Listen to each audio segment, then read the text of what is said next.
சூரத்துல் இஹ்லாஸ் ஏகத்துவம். ஏகத்துவமே இறைமறையின் அடிப்படை கருத்து.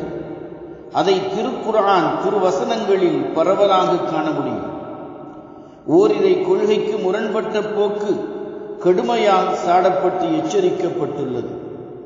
அனைவருக்குமான இறைவனாக இருக்கும் அல்லாஹுவை தவிர வேறு எவரும் எதுவும் இறைவனாகிவிட முடியாது என்று ஆணித்தரமாய் பேசும் வசனங்கள் ஏராளம்.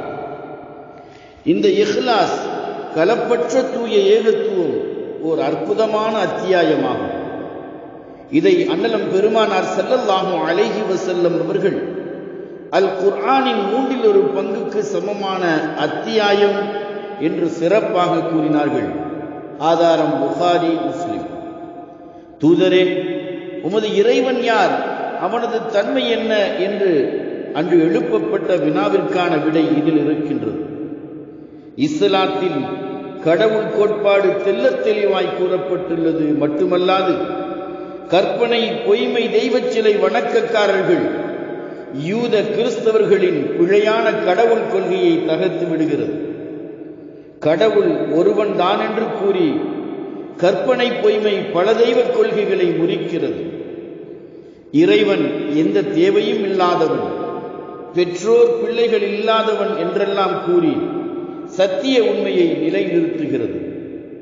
மக்காவில் அருளப்பட்ட இது 4 வசனங்களை கொண்டதாகும். 17 சொற்கள், 49 எழுத்துக்கள் இருக்கின்றன. أعوذ بالله من الشيطان الرجيم.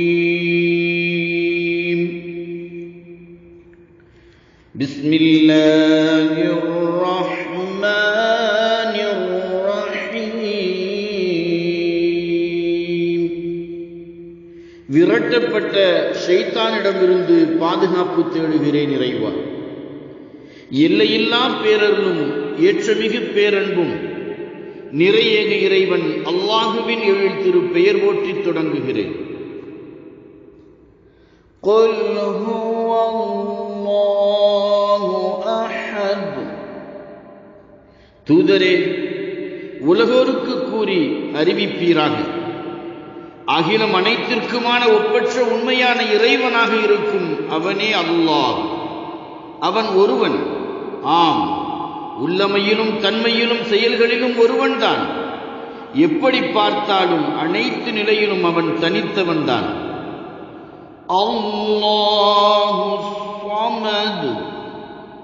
அவன் எவரிடத்தும் எதனிடத்தும் உணவு, பானம், சுகம், உறக்கம், உறவு போன்ற எந்த தேவையும் இல்லாதவன். ஆம், தேவையற்றவன்.